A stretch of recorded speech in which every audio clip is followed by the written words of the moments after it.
শ্রীকৃষ্ণ বলেছেন, কেউ আপনার সাথে যতই খারাপ ব্যবহার করুক না কেন, কখনোই তাদের স্তরে নেমে যাবেন না। শান্ত থাকুন, দৃঢ় থাকুন এবং দূরে সরে যান। শ্রীকৃষ্ণের চিরন্তর কিছু সত্য বাণী: এক, বেশি কথা বললে সম্মান নষ্ট হয়।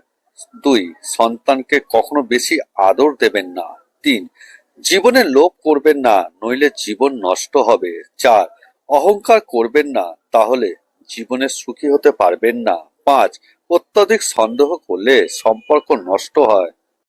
শ্রীকৃষ্ণ বলেছেন, যদি তুমি খারাপ পরিস্থিতিতে হাসতে পারো, তবে তুমি জিতে গেছো। যন্ত্রণা দেখে পালিয়ে যেও না, একদিন এই যন্ত্রণাই তোমার জীবনের বড় শিক্ষক হবে। দুঃখ করবেন না, দুনিয়ায় কষ্ট অল্প সময়ের জন্যই থাকে। ধৈর্যের সাথে মোকাবিলা করুন এবং শ্রীকৃষ্ণের সাহায্য কামনা করুন, শীঘ্রই এর উত্তম প্রতিদান পাবেন। শ্রীকৃষ্ণ বলেছেন, সাপ তার বিষ নিজের দাঁতে রাখে, কুকুর তার বিষ জিহ্বায় রাখে, কাঁকড়া বিছা তার বিষ লেজে রাখে। মানুষ একমাত্র প্রাণী যে কিনা বিষ নিজের অন্তরে রাখে। নিজের অন্তর সর্বদা পরিষ্কার রাখুন। সব সমস্যার সমাধান গীতায় আছে।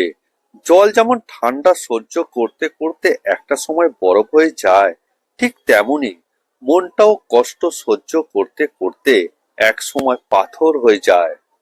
শ্রীকৃষ্ণের বাণী কথা: সূর্যের দ্বারা অন্ধকার নাশ হয়, জলের দ্বারা আগুন নাশ হয়, ভক্তির দ্বারা বন্ধন নাশ হয়, প্রেমের দ্বারা শত্রুতা নাশ হয়, দুষ্টা স্ত্রীর দ্বারা সুখ নাশ হয়, অসৎ স্বামীর দ্বারা শান্তি নাশ হয়, অসৎ গুরুর দ্বারা জ্ঞান নাশ হয়, অধর্মের দ্বারা ধর্ম নাশ হয়, পাপের দ্বারা আনন্দ নাশ হয়।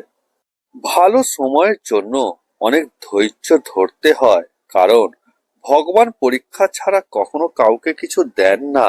তিনি দেখেন কতটুকু পাওয়ার উপযুক্ত, সেটা ভেবেই তাকে দান করেন। বেশি চাইলেও বেশি পাবে না, কারণ ভগবান যার ভাগ্যে যতটুকু পাওয়া সে দেবেই।